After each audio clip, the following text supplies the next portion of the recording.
Beleza. Estamos gravando e dando continuidade à nossa leitura.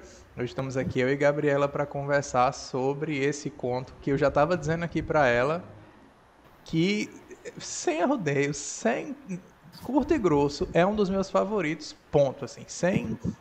E eu arrisco dizer que ele tem uma superioridade em relação aos outros, que eu tenho uma questão com textos que eu gosto muito. Eu não sei se isso funciona com você também, Gabriela. Eu acredito que sim. Que quanto mais eu gosto do texto, mais complicado vai ficando de falar sobre ele.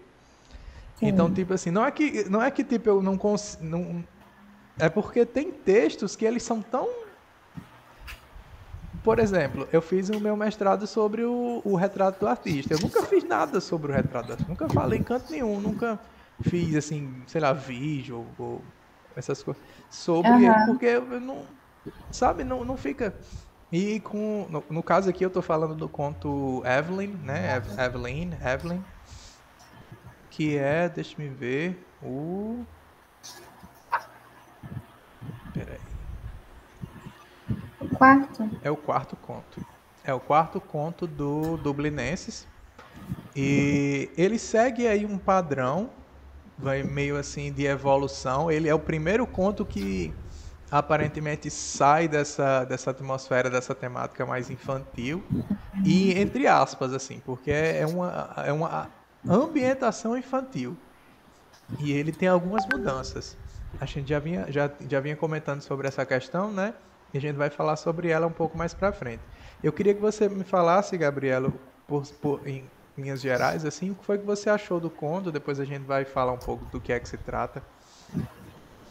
Eu também, assim, em relação aos outros, eu tive uma preferência por esse, porque apesar de os outros serem bons contos também, eles trazem uma perspectiva que é muito parecida, né? Os Sim, três anteriores. Então, você tem a visão da criança em relação a determinados acontecimentos, e aqui você tem uma visão que é feminina, então já já se apresenta diferente, né? Como essas relações vão se dar dentro dessa casa. sim, E eu achei assim bem tocante assim, né? sim, A história mesmo, o enredo, eu achei bem interessante em termos estruturais. O que o que eu percebi, o que eu achei bastante interessante foi esse corte que ele faz, né? Dessa reflexão que ela está fazendo, a janela, né? Pensando o que ela vai sim, fazer da vida, se total. ela foge, se ela fica, que também é uma questão assim muito assim, desse confinamento, né, da mulher, que eu acho que talvez as crianças dos outros contos não entenderiam. Sim, E, e aí esse corte que ele faz, e aí já passa pro clímax, né, pro momento sim, ápice, e corta, assim, bem no meio, que eu sim, acho que é uma característica do Joyce que eu venho percebendo nos contos, né. No momento alto, ele acaba sem que haja uma resolução mesmo da problemática do conto, mas eu gostei muito e realmente gostei mais do que os anteriores. sim. Eu gostei muito desse conto, porque, assim, eu sempre volto para essa tecla de bater nesse ponto, de bater nessa tecla do fato de que esse conto só tem 4 páginas. E, tipo assim, na minha opinião, esse é um dos pontos mais impressionantes dessa história. É tipo assim, é muito absurdo, é realmente impressionante, do ponto de vista literário, do ponto de vista formal, do ponto de vista narrativo, o que esse conto consegue fazer em tão pouco espaço. É muito absurdo. Porque esses pontos que a Gabriela falou, eles são, tipo assim, essenciais para entender o conto. E eu acho que a questão dele ser muito curto é um ponto a ser levado em consideração. Então, o que é que acontece? A gente tem algumas mudanças. Os 3 primeiros contos, o, As Irmãs, Um Encontro e Arábias, todos eles são contados na perspectiva de crianças, e não só de crianças, mas de meninos. E Evelyn é o primeiro conto em que muda essa perspectiva. Então, o conto ele é narrado em terceira pessoa. Na verdade, no início eu cheguei a achar que era em primeira pessoa. No início, nas primeiras linhas, dá pra ter a impressão de que é ela própria que está narrando, mas não é. O que já dá a impressão de que é uma noção de que o cara tem da natureza dessa menina muito boa, o que é também impressionante. Em se tratar não só de um autor falando de uma mulher, mas uma mulher jovem. Então, tipo, isso também é impressionante. Eu gosto do fato de que ele é um conto muito, muito, muito denso. Não negativamente falando, talvez. Eu cheguei a comentar isso com algumas pessoas, de dizer que talvez, para algumas pessoas, esse conto ele vai bater talvez forte demais. Assim, ele, como você falou, a história é muito bonita. E para algumas pessoas ela não vai ser só bonita, como ela também vai ser muito dolorosa de ler. Então, o Evelyn, ele é um conto que é difícil até de resumir. Ele fala de uma moça, ela tá ali saindo da adolescência para a idade adulta, ela já está se relacionando, ela tem um namorado, e ela não vive uma vida muito boa na casa dela. Ela tem uma relação um pouco conflituosa com o pai, o irmão é um pouco assim, na dele, é meio ausente, ele trabalha, então ele está sempre fora, ele não convive ali de fato com a realidade da casa. Então a relação dela com o pai é super conflituosa, de violência inclusive, o pai ele é grosso, ele é ignorante. Só que o detalhe desse conto é que a mãe dela faleceu. Então, tipo assim, se você for resumir esse conto da forma mais breve e concisa possível, seria esse conto é sobre o trauma da morte de uma mãe. É isso. É disso que ele trata. Então você tem uma estrutura que isso tudo, mais uma vez, cabe em 4 páginas. Tipo, você tem a estrutura de uma família que vivia bem, vivia muito bem até, eles eram felizes, E aí você teve 2 mortes nessa família, a morte de uma mãe e a morte de um filho. E ficou o pai e a filha. O pai quebrou completamente. Tipo, ele é um personagem que virou a natureza completamente depois dessa mudança. E os dois vivem o trauma de forma diferente. O pai vive de um jeito e ela vive de outro jeito. E aí ela tem esse namorado, ele aparece com ela própria, descreve como a figura de um salvador, que convida ela para viver uma vida juntos, assim, para seguir a vida juntos, para ir embora. Ele é um marinheiro. E aí o conto é justamente isso, é ela na janela da casa dela, observando o pôr do sol, se aproximando do horário de se encontrar com esse rapaz, e ela revendo tudo o que representa para ela estar em casa e tudo o que representa ir embora de casa com esse cara. Então, tipo, esse conto, na minha opinião, ele poderia facilmente ser um romance de tipo assim 500, 600 páginas. Fácil, assim. Porque tem muita coisa aqui, muita coisa. O negócio, a questão da mãe, por si só, que a gente não sabe o que aconteceu, o conto ele só vai falar sobre isso tipo umas 3 linhas, mais ou menos, assim, espalhadas pelo texto. É muito absurdo. A questão que Gabriela falou um pouco atrás, da questão do fato de ser uma mulher narrando, também é muito característico, assim, é muito impactante.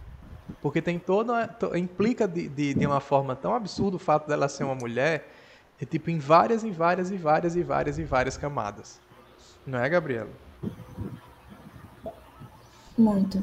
Inclusive, essa relação com o pai, em que a gente vê que ela não apanhava como os irmãos apanhavam, e, entretanto, ela é a única que permanece dentro dessa estrutura de submissão, e, enfim, porque ela não tem como sair disso. Então, a vida dela se resume a esse pai, né? Nesse momento em que o conto começa.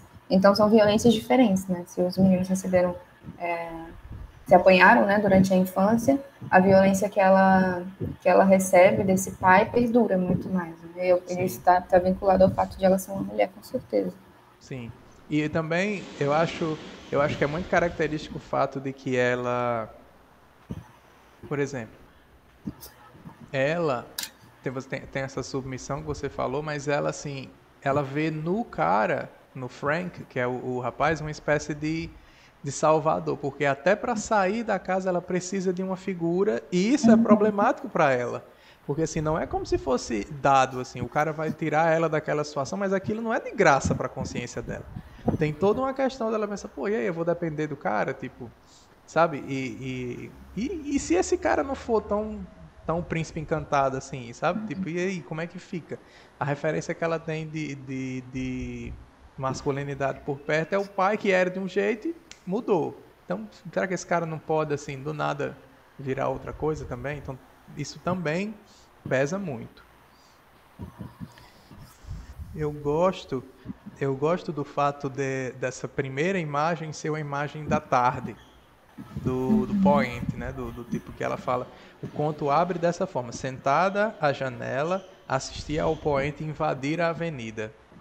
Cabeça apoiada nas cortinas, tinha nas narinas o cheiro do cretônio empoeirado. Estava cansada. Então, tipo,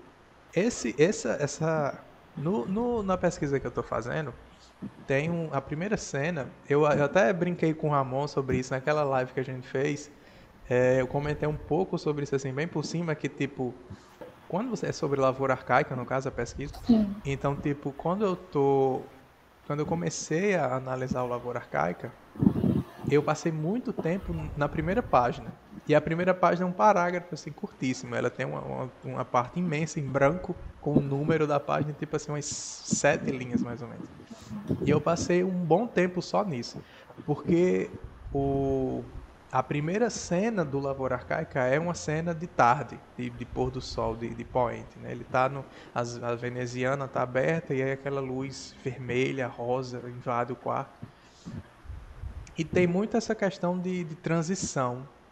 Eu penso na tarde como um momento mais característico de você mostrar um processo de transição, porque nem é dia, nem é noite, e nem é claro, nem é escuro, está no meio do caminho. E é justamente nesse lugar que está a consciência dela, né?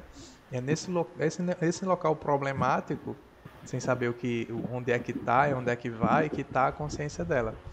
E aí você tem... deixa eu ver. Ela tá olhando a rua e já tem esse detalhe estrutural absurdo, que, como você estava falando, né, o conto dá um corte, tudo no espaço de um momento, assim, olhando pro pôr do sol, que não é muito tempo, né? O pôr do sol não é muito tempo, o conto inteiro se passa nisso. Ela só olhando à tarde a rua escurecer, as pessoas voltarem para casa, pouquíssimo, extremamente melancólico. E você vai compondo essa melancolia ao longo do conto. É absurdo, é muito bonito. É muito, assim, singelo, para pegar a palavra que você usou sobre o conto anterior. Totalmente, totalmente. Eu acho que também tem uma complexidade emocional que não tem outro conto. Porque o outro conto, ele traz as coisas muito... É a emoção da criança que se apaixona pela primeira vez, mas é uma coisa muito direta. Sim. E aqui, o sentimento dela tem camadas, né? Porque ao mesmo tempo em que ela entende que essa vida que ela leva é terrível e ela quer buscar respeito e ela quer buscar outras possibilidades, né, de existência, ela sente também uma culpa que não está explicitada no texto, mas que você percebe porque ela relembra pouquíssimos, inclusive, momentos bons com esse pai. Sim. Então, existe também ali a questão de ela saber que, de certo modo, ela é o único pilar que ainda restou da família. Né? Total. Então, ela saindo, ele fica completamente sozinho. Então, também tem muito isso de se prender a essa realidade, porque sair seria... se eximir completamente da responsabilidade que com certeza ela sente que tem perante esse pai. E é bem interessante isso porque é aquele momento mesmo da indecisão. Né? E aí, por isso que você falou da transição faz muito sentido para mim, porque ela ainda não se decidiu. Então, não é um momento que é transitório no sentido de uma decisão tomada. É um momento que é transitório no sentido de uma indecisão completa em relação à vida dela, né? O que vai acontecer na vida dela a seguir. E é tipo assim, é um momento muito de resolução mesmo, porque se ela toma essa decisão de um jeito, não tem retorno. E se ela toma do outro, também não tem retorno. É um ponto de virada muito forte para um momento de decisão muito complicado.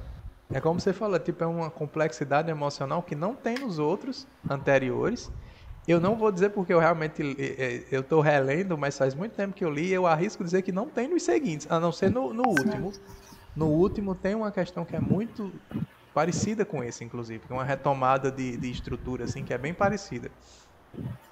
Então, a gente vai ver que... Deixa eu ver aqui algumas anotações. O conto ele tem muito essa atmosfera de nostalgia. Uma nostalgia que, por um lado, é muito, muito bonita, porque ela retoma um momento feliz da vida da família. E, por outro, é muito triste, porque ela aponta para um presente super amargo, assim. Totalmente, seco e horrível mesmo, porque ela é nostálgica justamente porque não se tem mais aquilo que alimenta essa nostalgia. Então, é muito difícil de você entender a situação dela. Uma das coisas que eu observei com esse conto, isso é próprio para mim, assim, eu acho que uma das principais características que marcam um texto bom, um livro, um conto, um poema, qualquer coisa de literatura, de arte como um todo, o que é bom é quando você tem uma pergunta que ninguém responde. E um conflito, um problema que ninguém responde. E não responde não é porque o livro não lhe deu a resposta que é pra você. Qual é o mistério do assassino? Não é isso. É um conflito que simplesmente não tem resposta. Não é que a resposta não tá lá, ela não existe. Só que não existindo não quer dizer que não existe uma demanda pela resposta. Então, na proporção de que a resposta não existe, existe uma demanda para essa resposta. O que gera uma angústia absurdamente intensa. Isso também acontece lá em Lavoura Arcaica. Você tem um problema. Não, eu estou traçando paralelos aqui, mas assim, são paralelos totalmente aleatórios. Um texto não tem nada a ver com o outro. Existe uma situação, essa situação não tem resolução, não é que essa resolução não apareceu ainda, ela não existe, e os personagens dependem dessa resolução. Então, o que acontece aqui? Como você estava dizendo, ela tem essa questão da culpa, da responsabilidade, como se fosse uma espécie de... Eu até anotei alguma coisa sobre isso aqui. Como se fosse uma questão de dever. Que essa questão de dever e de culpa, ela vai se desdobrando e é tão característico da personalidade dela que para onde ela olha, a questão tá lá. E não se resolve, não tem resolução. É muito absurdo. Uma das coisas que eu achei interessante também é que, de forma muitíssimo sutil, mas tem ali a presença de um padre, como nos outros contos. O padre tá ali, mas ele já é... E eu acho que pelo fato de ter tido essa evolução de idade, o padre já ficou um pouquinho assim, então ele não tem uma influência tão determinante nessa narrativa, mas ele tá ali como parte da paisagem, assim, ele não integra a narrativa, ele não opera nada, ele não influencia muita coisa. Então, mas isso é interessante, porque a gente já vinha nessa linha de raciocínio que sempre tinha ali a figura do padre, né? Ele estava sempre lá. Então, o conflito aqui, nesse conto a que eu me refiro, que não tem solução, Evelyn ela tá com esse dilema. O cara chamou ela para ir embora, meio que fugir mesmo de casa. Ela vai escondida, o pai não quer que ela se encontre com esse rapaz. Isso representaria a solução para os problemas dela. Então, meio óbvio que ela deveria ir. Não é óbvio. Não é óbvio porque existe um vínculo com a casa que passa justamente pelo que tornou a casa o que ela é hoje, que é o trauma da morte da mãe. Então, tem a questão, quando ela chega nessa parte, aqui na terceira, é engraçado porque tudo que você for falar do conto já tá aqui, é tipo você virar 2 páginas e já tá aqui, você não precisa ir muito longe, já tá tudo aqui. Deixa eu ver aqui. Tem na página 45, tem lá no final ela fala assim: era duro manter aquela casa e cuidar para que as 2 crianças novinhas que estavam agora sob sua responsabilidade fossem regularmente à escola e comessem regularmente, sob sua responsabilidade. Era duro, uma vida dura. Mas, agora que estava prestes a abandonar tudo aquilo, ela não achava que fosse uma vida totalmente indesejável. Então já está aqui, você já tem um esboço do conflito sem resposta que eu falei, não é? Inclusive é interessante porque essas crianças novinhas, a gente não tem no conto informações suficientes para a gente montar uma cronologia, né, dos acontecimentos. Sim. Essas crianças novinhas, elas são filhas da mãe? Essas crianças novinhas são filhas só do pai? E a gente sabe que o irmão morreu antes de a mãe morrer. Pelo menos eu não me lembro, assim, quando eu li, de ver essas informações. Então a gente não sabe se... quais foram os desdobramentos mesmo dessa família, né? Porque se são 2 crianças muito novas, eu pelo menos tive a impressão de que a mãe já morreu faz um tempo. Inclusive para o pai ter tido tempo de escalar essa violência e se mostrar como esse elemento autoritário para os irmãos e para ela. Então, é uma dúvida que fica também. Quem são essas crianças, de que elas são filhas e por que ela que foi responsabilizada pela criação. Uma das formas da gente ver isso aí, voltando para aquela questão do fato de ser característico, o fato dela ser uma mulher, é porque é possível também que os 3 sejam filhos da mesma mãe. Sim. E que ela seja pouquíssimo maior do que esses meninos. Tá entendendo? Então, tipo assim, talvez ela fosse só um pouquinho mais velha, mas pelo fato dela ter ali essa responsabilidade já intrínseca a ela, tipo assim, quem é a mulher da casa? Quem é que vai cuidar da criança? É ela. Mas ela é uma criança também, mas não importa, tipo, é ela. O pai não vai fazer isso, o pai tá no local dele. Quem deveria estar fazendo esse papel não está mais lá. Então já tem um desequilíbrio aí muito delicado. Aí ela é como se, tipo assim, é como se ela tivesse nessa família uma raiz tão forte. Essa raiz ela passa tanto dentro da própria família como na questão cultural também. Porque, como eu disse, ela é a mulher da casa. Sim. Na ausência da mãe, ela tem ali 2 irmãos, homens, e um pai. Quem toma de conta? É ela. Então, tipo, tem essa questão, é tipo assim, além dessa questão do fato dela ser uma mulher, é interessante também, e eu acho que isso é uma sacada genial. O Caetano Galindo, que é o tradutor desse aqui e dos outros, que a gente ainda vai ler, ele comenta que o Joyce, uma das leituras que se fazem da obra dele é que é um cara muito assim, que escreve para homens, sobre homens e de homens e tudo. Porque Ulisses tem 800 páginas, dessas 800 páginas, 750 é sobre um cara e 50 Então, tipo, é justo. Você lê Ulisses, ele é narrado por um cara, ele está em volta de caras, são opiniões masculinas o tempo todo, para todo o lado que você tem, são, tipo assim, são diálogos e conflitos somente de homens. Mas, assim, por outro lado, você tem uma pérola dessa, cara, que, tipo, que na minha opinião, ele, além da questão do vínculo e da responsabilidade cultural que essa menina tem, somente pelo fato de ser uma mulher, você também tem aí a questão da opinião pública, que é absurdamente forte nesse texto. Ela sofre, e ela não é essas adulta toda para ter essa noção, não. Ela sofre do que é que as pessoas vão dizer pelo fato dela estar fugindo com um cara. O que é que as pessoas vão dizer disso? O que é que as pessoas vão dizer daquilo? Porque iam dizer, tem isso aqui, deixa me ver. Tinha aceitado ir embora de casa, sair de casa.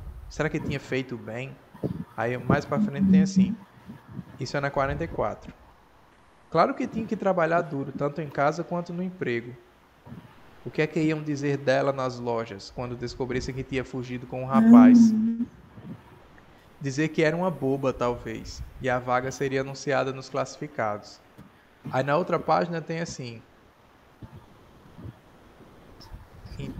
deixa eu ver aqui. Logo no início, na 45, nas primeiras linhas. Mas na sua casa nova, numa terra distante e desconhecida, ela ia ser assim. Então ela ia ser uma mulher casada. Ela, Evelyn. As pessoas iam tratá-la com respeito, então. Não seria tratada como a mãe tinha sido. E aqui você já tem uma faíscazinha de algo que não entra. Mas que compõe, assim, completamente, muda tudo. Porque a gente percebe que não só tem o trauma da mãe ter morrido, como a gente não sabe o que a mãe viveu até ter morrido. E que com certeza foi algo que passou pela questão delicadíssima da opinião pública para ela, enquanto mulher, enquanto filha, enquanto então responsável pela família, somada à carga de opinião pública já ligada à mãe. Que tipo, muda tudo, deixa tudo mais difícil, fica tudo mais complicado. Em uma linha. Isso é absurdo. Em uma linha, um comentário aqui, não seria tratada como a mãe tinha sido. E aí muda tudo. É muito incrível. Nossa, eu tenho raiva de falar sobre conto que eu gosto muito, porque eu sinto que eu tô... É uma coisa meio intangível, né? Tipo, eu tô... Por que você gosta desse texto? Não sei. Não é uma sei. coisa que... Ele só tá ali, ele só... E quando a gente fala dele, a gente só tá dizendo o que tá aqui. Então, é engraçado isso. Isso que você leu, só esse período, eu acho que já diz muito. Então, ela ia ser uma mulher casada. Ela.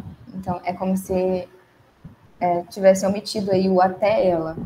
Ela, a última das mulheres. Ela, assim, a que menos merece das mulheres. Então, tem também aí meio que escondido uma autoestima aí bem baixa, né? Eu acho que Sim. também das relações que ela tem, da forma como o pai a trata, o fato de o irmão não estar presente nunca, né? Então, assim, basicamente ela convive com crianças Sim. e com esse pai eventualmente, então... E é um cara que, tipo, difícil de lidar. Ele é difícil de lidar e é interessante levar em conta que a nossa opinião de leitor de que ele é difícil de lidar é totalmente diferente da dela. Porque ela tem a vivência, ela tem, tipo assim, os nuances de dificuldade do pai. Para ela, o pai não é só difícil. Ele tem ali uma carga absurdamente enorme de memória e de trauma e de problema, não é? Eu gosto porque ela é como se fosse assim. Ela tem o pai e não está claro, isso não fica claro, mas eu acho que um dos problemas que ela tem, e aí a gente volta para a questão do fato de ser importante, a questão dela ser mulher, é que, tipo, eu acho que uma das coisas que dificulta mais a decisão dela é o fato de, tipo, meio que ela tá saindo da sombra de um para ir para a sombra do outro. Sim. E, tipo assim, isso não tem como ser uma solução tão maravilhosa assim. Claro, o cara é uma pessoa boa, ele é, como ela fala, ele é gentil, tem uma descrição aqui que é bem engraçada, ele é másculo, né, ela fala. Afável, másculo, de coração aberto. Isso, afável, másculo, de coração aberto. É como se, tipo assim, já que eu tô cumprindo o meu papel social, eu tô cuidando da família, ele tá cumprindo o dele. O que pode incluir aí, tipo... Vai que esse cara seja violento também. Não tem como garantir que não vai ser. Tá entendendo? E tipo, é como se ela estivesse saindo da sombra de um para ir para a sombra do outro.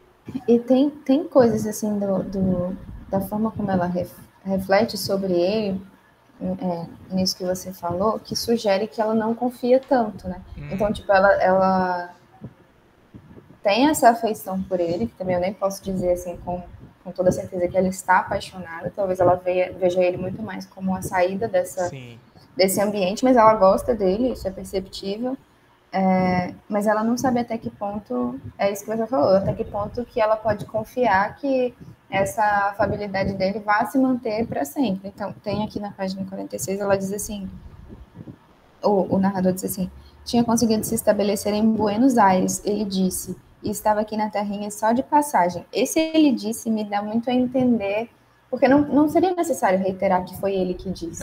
Mas dizer que ele disse sugere que palavra. Então, ele verbaliza isso, mas se é realmente concreto ou não, para mim fica implícito, assim, sabe? Que existe uma desconfiança dela. Ele disse, o que não significa que seja verdade.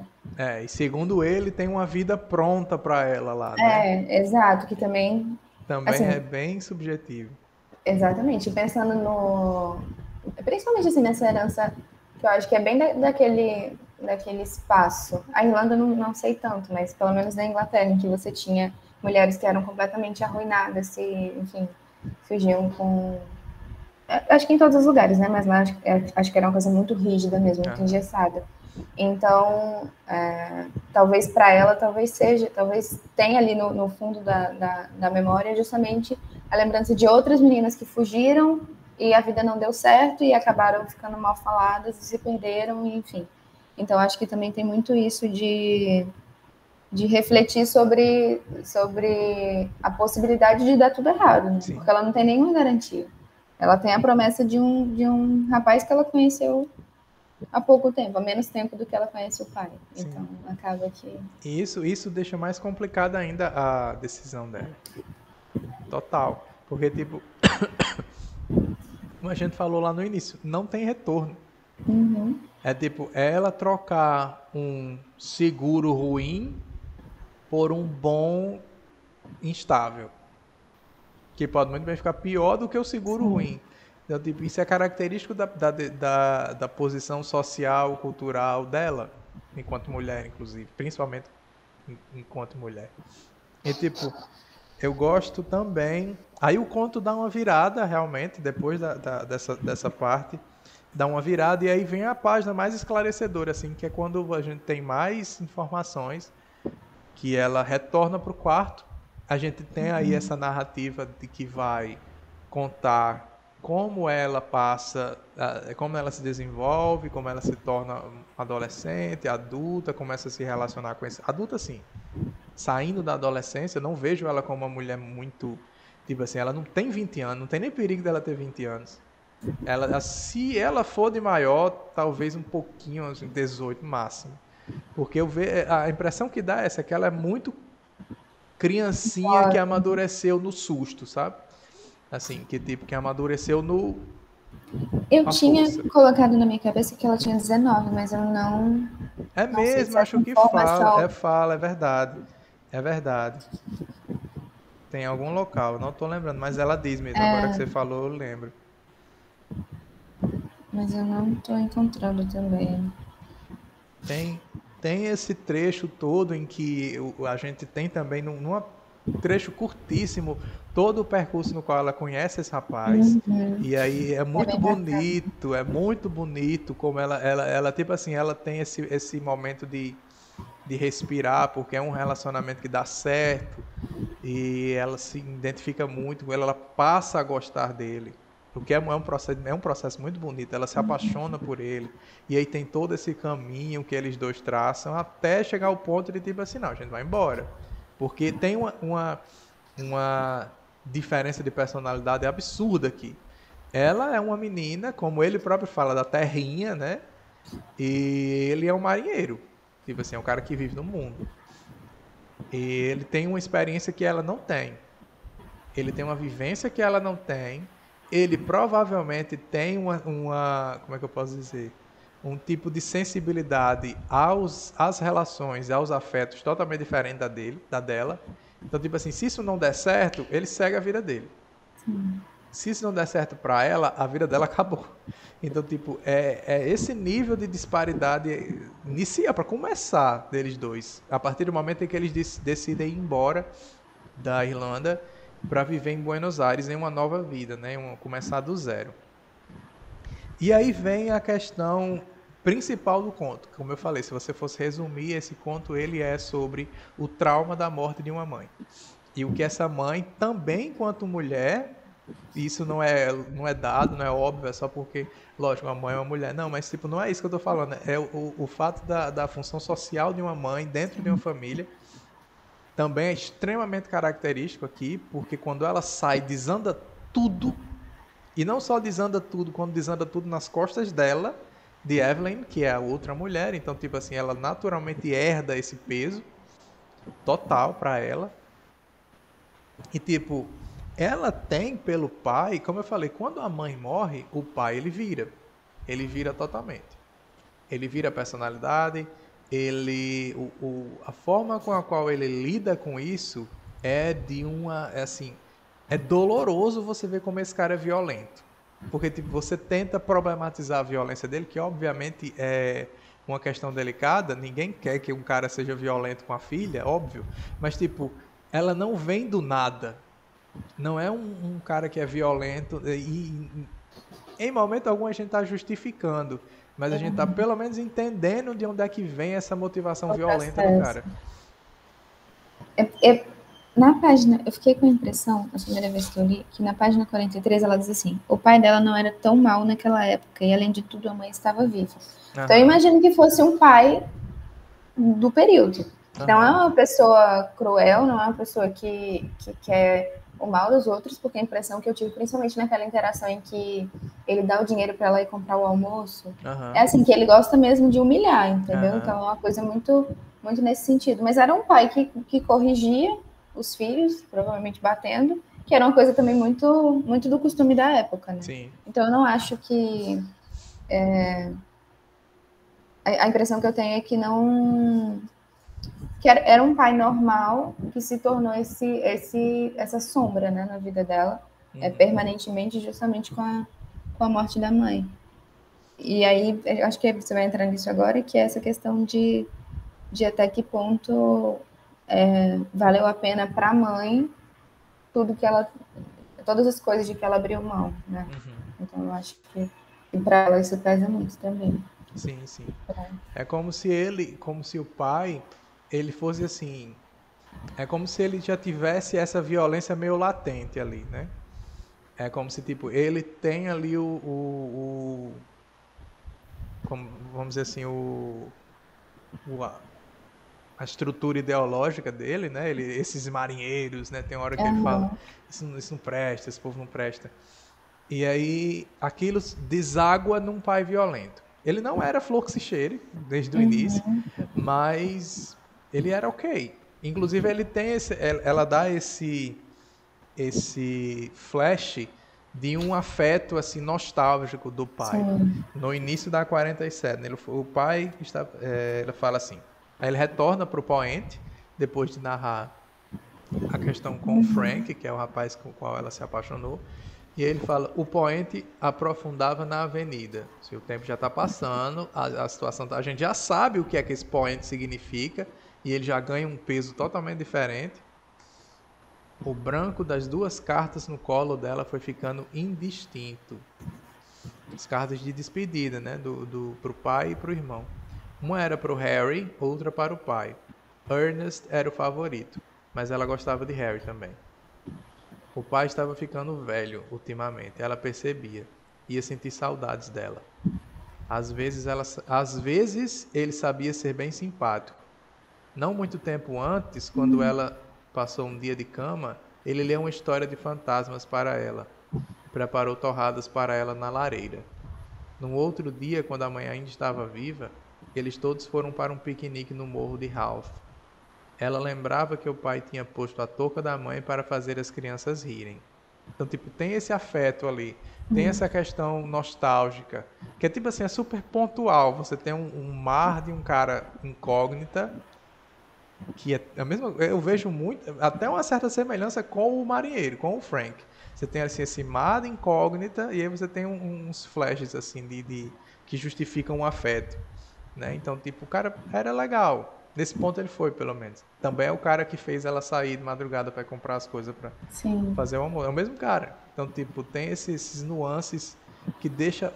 O personagem nem sequer aparece, cara. E ele tem toda essa nuance de complexidade da natureza dele. Inclusive, aqui eu acho que sana, né? Aquela dúvida, a minha Uhum. dúvida a respeito das crianças, porque ele faz as crianças irem. Eu imagino que as crianças não sejam nem ela nem os irmãos, né? Porque a impressão que eu Sim. tenho é que o irmão é mais velho, ou Uhum. da mesma idade, já está trabalhando fora de Sim, casa. sim. É verdade. Aí, deixa me ver. Ela, a impressão que a gente tem é que ela sofre com o pai, com a vida, com o pai, com aquele peso diário da rotina difícil, todo dia, e humilhação, e submissão, e tudo mais. Ela sofre com isso, mas quando ela problematiza aquilo, ela não vê saída. Tipo assim, não tem saída daqui. Não tem saída, não é porque não tenha saída, é porque... Eu não sei dizer. Eu não sei. Sinceramente, eu não sei dizer o que é.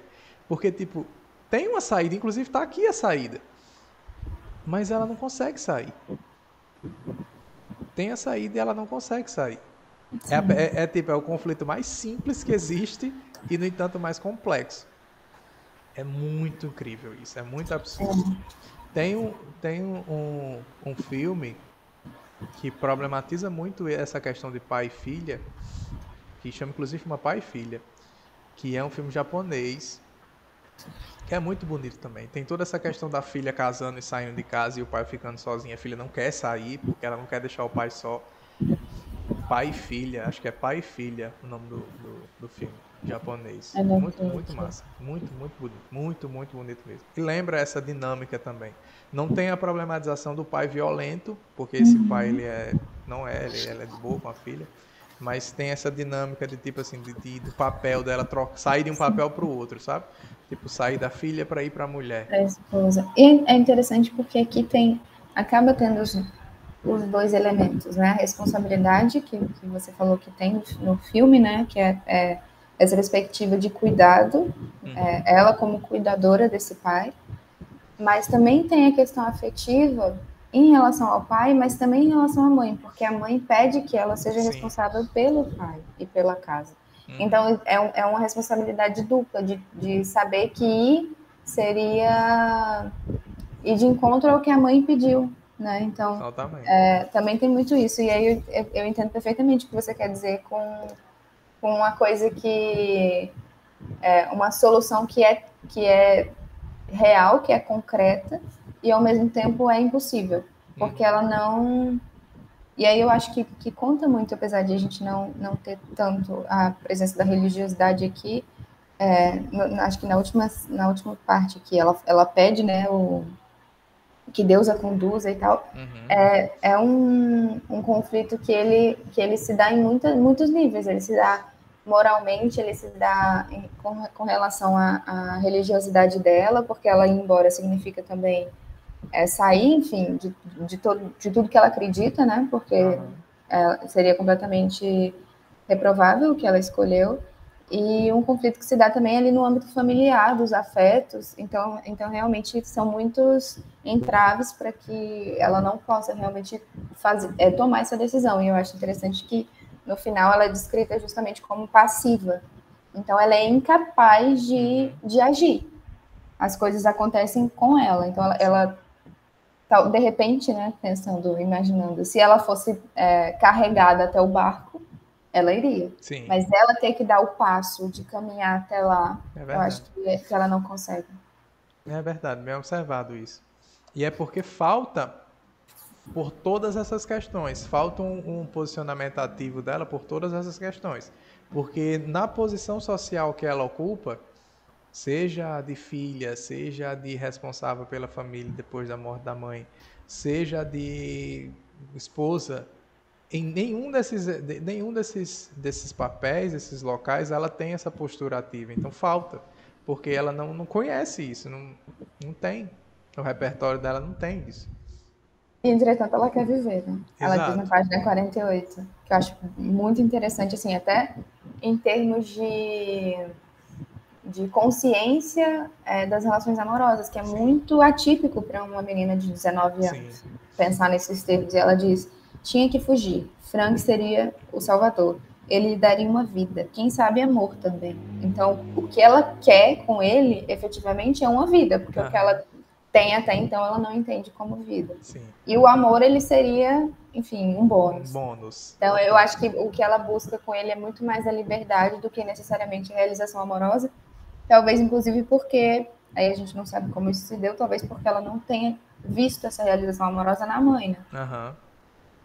E também pega aquela questão que você falou anteriormente, que talvez ela não só não confie nele 100%, como também a gente aqui claramente vê que a relação de afeto dela para ele não é 100% confiável. Não é tipo algo que daqui a um mês será que vai estar desse jeito? Só os dois em Buenos Aires sem ela ter ninguém por perto. Tipo, Sim. com certeza não tem a mesma estrutura que teria, que a família tem, apesar de ser tão difícil de conviver com a família. Esse trecho é muito interessante também, porque é como se fosse uma última tentativa dela de tomar essa rédea da situação. Sim. Tipo, tá aqui. Eu sei por que é que eu tenho que ir. Tá, a oportunidade está aqui, as passagens estão compradas. Tem uma hora que ela fala, né? As passagens estão compradas, não tem mais o que fazer. É só você agir. E mesmo assim ela não consegue. Sim. E é muito massa porque ela sair da casa dela, não, como você falou, ela não só vai abandonar o pai, ela não só vai trair a memória, a promessa da mãe, que pediu para ela fazer isso, como ela também vai assumir uma responsabilidade, um dever duplo. Ela vai abandonar o dever que tinha com o pai e assumir o dever com o cara, que tipo, com o Frank, né? É tipo, é como se fosse um dever e uma culpa, né? Ela tem um dever, tinha um dever com a mãe, que é mais forte do que o dever que ela tem com o Frank. O cara, como ela disse, ela tem essa questão de culpa, de tipo assim, porra, ele fez tanto por mim, tipo, ele vai me levar, ele vai... E mesmo assim eu vou deixar o cara no último momento e tal, tem essa culpa. Mas maior do que essa culpa é a culpa de deixar a mãe, que é perfeitamente compreensível da parte dela, né? Do ponto de vista dela. Sim. Em relação a isso que você falou de ela deixá-lo também, essa representação dele é sempre muito positiva, né? Ela nunca fala dele assim como uma pessoa grosseira, uma pessoa autoritária, uma pessoa violenta, então sempre ela pontua o abraço que ele dá, o fato de ele ser uma pessoa afável, apesar de, enfim, é um conto curto, né? A gente não tem profundamente todas as interações entre eles, mas as interações que aparecem são sempre muito positivas. E mesmo assim, ela fica com esse passo atrás, né? Em relação também a ele, não só as outras coisas que compõem esse dilema que ela vive. Porque assim, não é a coisa mais incomum do mundo que uma mulher tenha um relacionamento com um cara e esse relacionamento vire.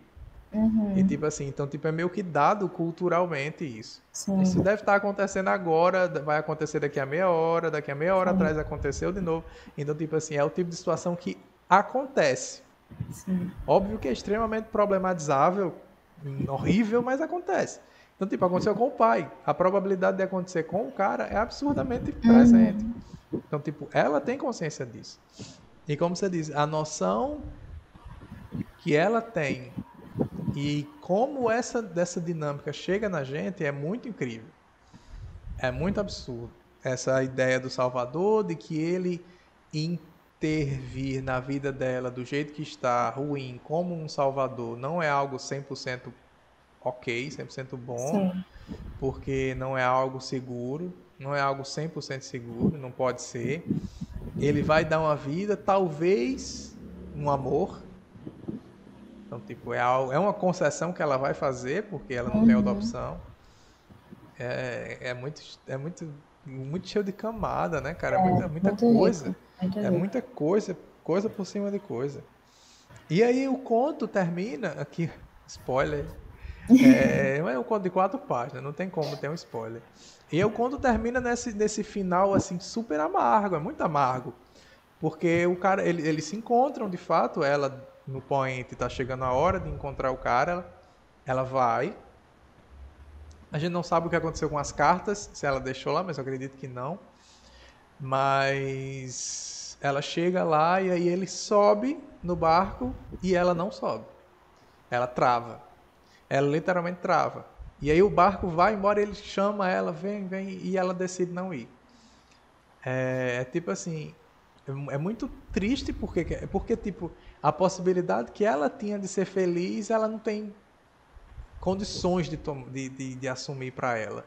Tá entendendo? Ela não tem força, ela não tem tipo posicionamento, ela não pode, não é nem que ela não quer, é óbvio que ela quer, mas ela não consegue. Tem aí uma carga metafísica até da presença da mãe impedindo, tem a função social de ser a filha que tem que cuidar da família, tem a incerteza do cara não ser, tipo, não ter informação suficiente sobre esse cara, então é arriscado, tem o peso da mudança que é grande demais. Ela pede também a condução de Deus, né? Então Deus me mostra qual é o meu dever. Meu dever é ser feliz? O meu dever é como meu pai. Então tem muito esse conflito também. O que é outra forma de tutela para ela também, né? Sim. Ainda, de certa forma não, bem assim, bem masculina, inclusive, né? Até porque normalmente quando se fala de pai, você tem essa dinâmica, né? Marido, pai, Deus, é meio que uma linha bem, uma progressão bem lógica. E aí é amargo o final, mas também é muito... Eu tive a impressão de que, tipo assim, é como se fosse um alívio no problema. Tá entendendo? Então, tipo assim, ela, tá bom, eu tô aqui no problema, mas eu tô aliviada. Ela não tem mais o conflito. Depois que o cara sai, aquele problema ela já resolveu. Então, tipo, é triste, eu achei triste, mas é muito bonito. É muito bonito.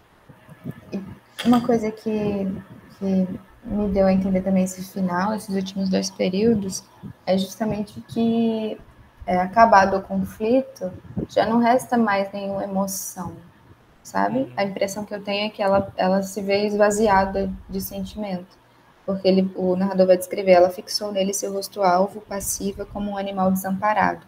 Os olhos dela não lhe davam nenhum sinal de amor, adeus ou reconhecimento.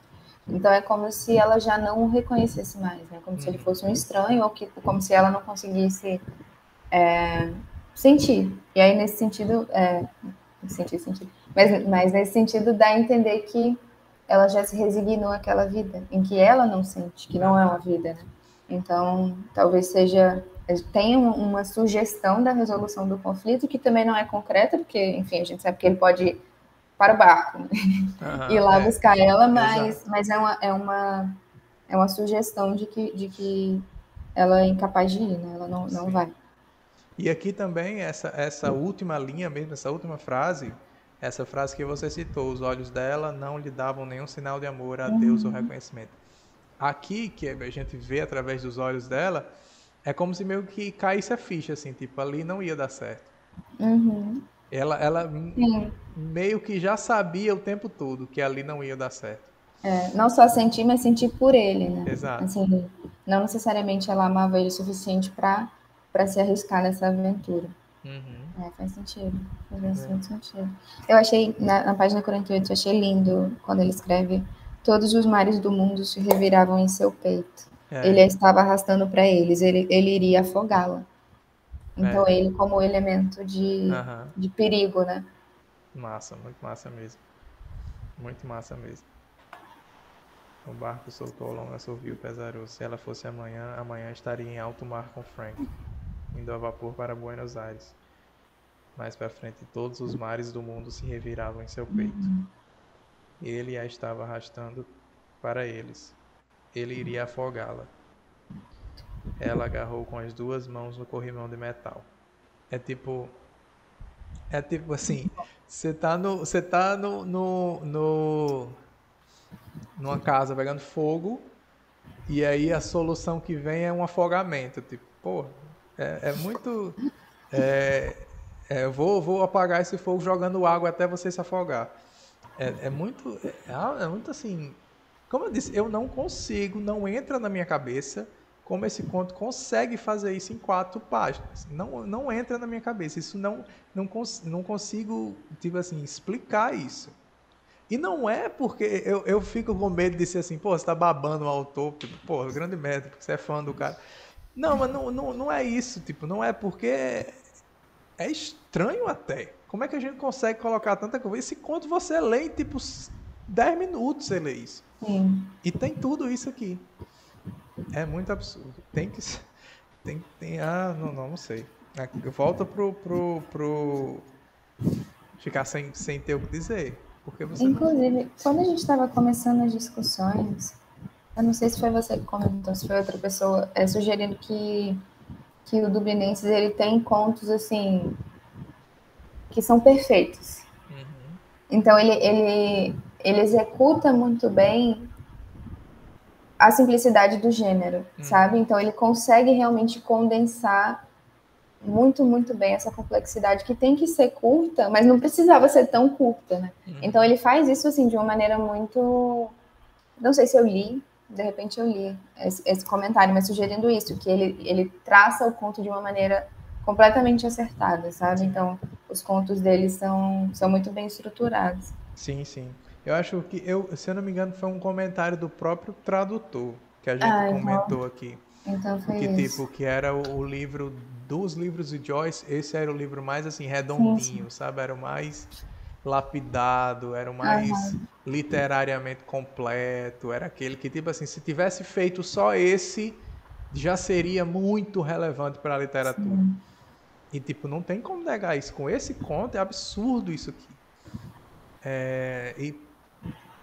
Estruturalmente falando, o fato de ser um conto também é absurdamente incrível. E, tipo, isso só muda lá no final mesmo. Os contos finais, eles são maiores. O último conto, ele é seguramente maior. Sim, outra coisa que eu ia esquecendo de comentar, a gente já está encaminhando para o final. Tem uma questão aqui que é muito, muito, assim, bela e muito incrível, que o conto está avançando nesse espaço de tempo curtíssimo dela olhando o pôr do sol. A gente tem toda a história, recapitulando, ela narra o que acontece com ela e Frank, até o ponto em que ela está agora no conflito, e todo esse conflito e tal. E aí tem um momento que é tipo assim, isso é muito sublime, que é na página 47, no segundo parágrafo, ele retoma a questão do tempo, e aí tem assim, a hora estava se aproximando, mas ela continuava ali, sentada à janela, com a cabeça apoiada na cortina, sentindo o cheiro do cretone empoeirado, retomando o início do conto, né? Mas de um tempo já passado. E aí, lá longe, lá na avenida, podia ouvir um realejo tocando. Ela conhecia a música. Estranho ela, no caso a música, vir bem naquela noite, fazer ela lembrar da promessa feita à mãe, a promessa de manter a casa de pé enquanto pudesse. Ela lembrou a última noite, daí vai narrar a questão da morte da mãe. E aí, essa questão é interessante porque você está juntando os elementos da morte, da memória e da música. Então, sim, tipo, isso retorna no conto, tipo assim, é elevado a uma potência um pouco maior no final.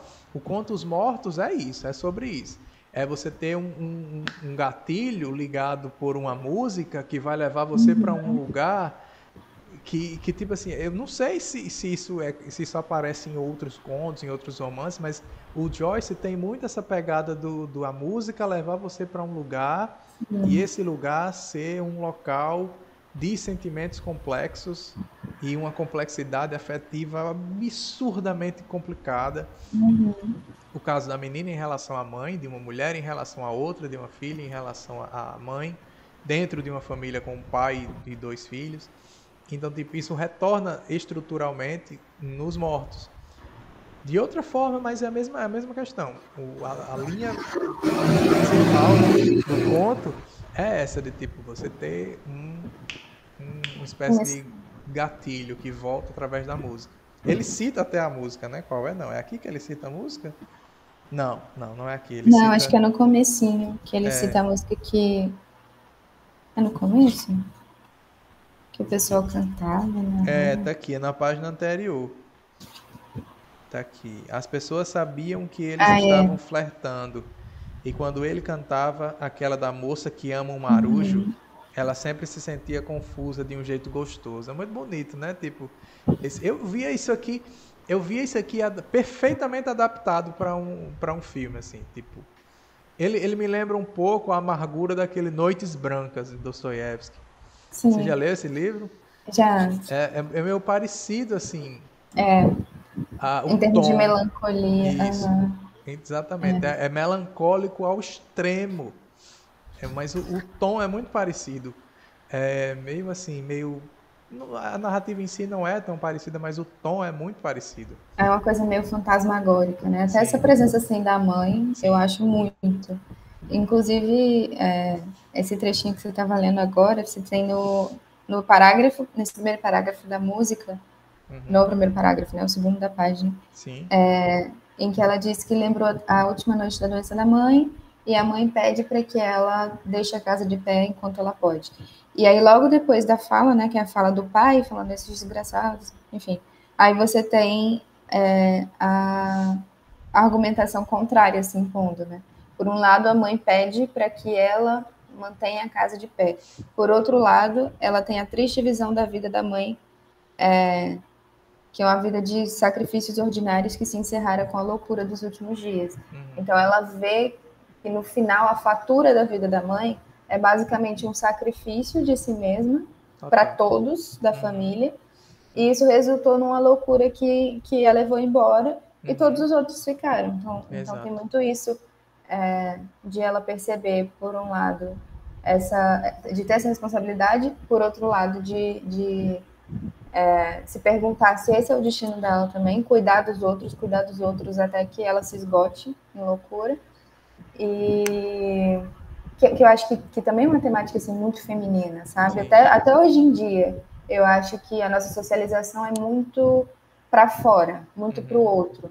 Então é difícil, o autocuidado é uma coisa que a gente tem que ir aprendendo ao longo da vida, porque a gente é ensinada a se sacrificar, muitas vezes. Tipo assim, não, você cede pelo homem, porque, enfim, é cabeça dura. Enfim, tem várias situações. Então acaba que, imagina isso potencializado no período, né, do Aham. conto.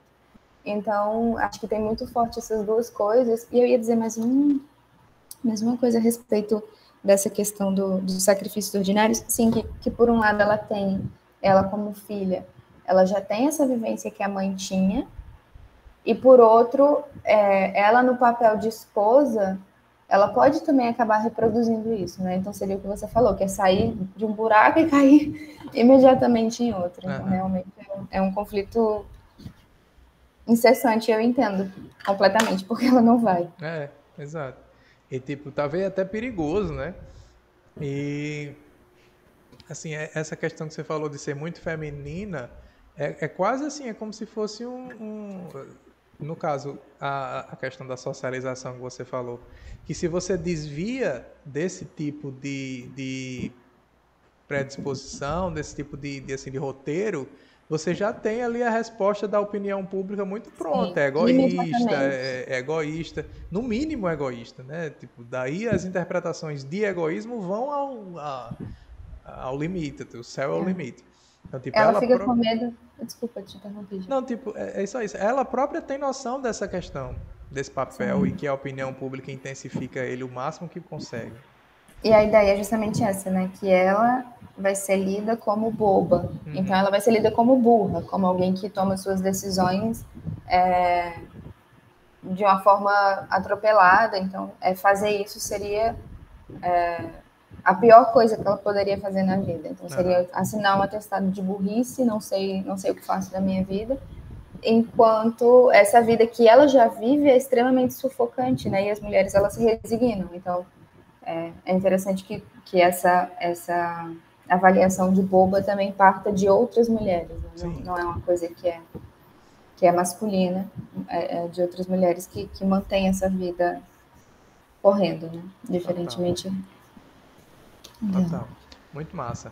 Cara, muito. Muito rico esse conto. Demais, demais, demais. Inclusive, esse movimento que ele faz de ela tá na janela, aí vem, entra, né? Como se o narrador entrasse nela, e aí vai fazendo essas reflexões da consciência dela, em que ela volta e ela pensa em todo esse dilema, e aí ele sai de novo. Eu acho muito bonito esse movimento do conto. Sim. Inclusive porque ele repete, né? Como Uhum. você disse, repete o começo, é bem bonito. É. É o tipo de coisa que um escritor lê e tem que imitar. Porque você olha isso aqui e você fala, não, isso aqui é um modelo. Você tem que fazer isso Aham. aqui. É perfeito, é como você falou, é um modelo perfeitinho demais, assim. É muito bonito. É muito. Tem uma noção da natureza humana muito profunda. Sim. Muito, muito, muito profunda. De complexidades que você só encontra em altíssimo nível de literatura. Uhum. É muito absurdo. Esse conto, eu arrisco dizer que ele desponta entre os outros, mas é porque eu não lembro dos outros. Mas em relação aos aos três, anteriores, com certeza. Em relação concordo. aos três, com certeza é como se é um degrau absurdamente mais alto. É muito, muito massa. Muito bom. Nossa, muito massa. Gostei demais da conversa da gente. Muito bom Também, mesmo. adorei. E eu gostei demais desse conto também. Demais, demais Está mesmo. sendo muito bacana conhecer a obra do Joyce. É muito interessante poder conversar, né? Porque, assim, às vezes a gente lê e não tem com quem falar. Parece que Sim, nunca ninguém está lendo a mesma coisa que você está lendo. é. E é muito bacana ler em conjunto. Massa. Eu tô gostando demais. E só tá melhorando, né? Eu gosto muito disso. E a gente vai ficando por aqui. Fiquei satisfeito demais, demais, demais mesmo. Na próxima semana, ao longo dessa semana, eu devo conversar, como eu falei lá para você, para a Pronto, próxima, no grupo, sobre uma possível mudança de de dia. horário. Mas aí a gente conversa sobre isso lá, não, Pronto. não tem problema. E eu já vou ver a questão da segunda-feira, a sua próxima que você falou, né? Que talvez não dê certo, Isso. mas não tem problema. A gente vai ver, é bom porque cai justamente num dia que. A mudança cai justamente num dia que você não ia. Pronto. Vai dar super certo. Beleza. O próximo conto chama-se Depois da Corrida. E aí a gente vai, assim, mesma extensão, é, basicamente o mesmo tamanho. E aí a gente segue a mesma lógica, ela vai lendo ao longo da semana. Próxima semana, depois de ter combinado um dia, a gente retoma e conversa sobre ele. Pronto. Evelyn, com certeza, é um dos top, assim, de contos da vida. Tipo, não é só de Joyce, é da vida mesmo, assim. Muito absurdo mesmo. E eu gostei demais da conversa da gente. Muito obrigado, Gabriela. Foi muito massa. Imagina, obrigada a você. Foi ótimo. Vamos fazer a fotinha de hoje? Deixa eu tocar o livro aqui. Deixa eu ligar aqui. Vai ser uma luta para eu levar todos esses livros embora. Tá tudo aí? Não, todos não, mas eu comprei enquanto eu estava aqui, então Ah, eu vou com sim. mais bagagem do que eu cheguei. Ah, entendi. Faz sentido. Deixa eu colocar aqui. Aí, massa. Massa mesmo. Beleza, então a gente vai ficando por aqui. Eu vou tentar subir esse vídeo logo. Eu sempre falo que for, mas acaba passando do sentido. Mas ele vai. Ele Pronto, pode tá demorar, assim. mas vai ficar lá. Eu gosto de fazer uma playlistzinha registrando, porque tá ficando muito legal. Então a gente Eu me vai ficando inscrevi por lá hoje aqui. no canal. Ah, valeu, massa. Porque assim, você vê aqui como é que tá a situação. Tipo, porque assim, Sim. eu tô num processo de mudança. Bem parecido com os seus, mas é aqui mesmo. Então, tipo, aqui não tem mais nada. Mas a gente, nesse cômodo não tem mais nada. Mas a gente já levou algumas coisas. Talvez no próximo, no outro, eu já esteja Já mais. esteja bem acomodado. Aí, quando eu estiver lá no outro, eu vou voltar a produzir outras coisas paralelas ao projeto lá para o canal Sim. também. Que está bem parado em outros projetos. Eu tenho algumas leituras que tenho que trazer para lá. Pronto, E tá certo. aí vai dando certo. Beleza, então, Gabriela. Boa Tá noite. bom. Tchau. Boa noite. Tchau, Jorge. Até mais. Até.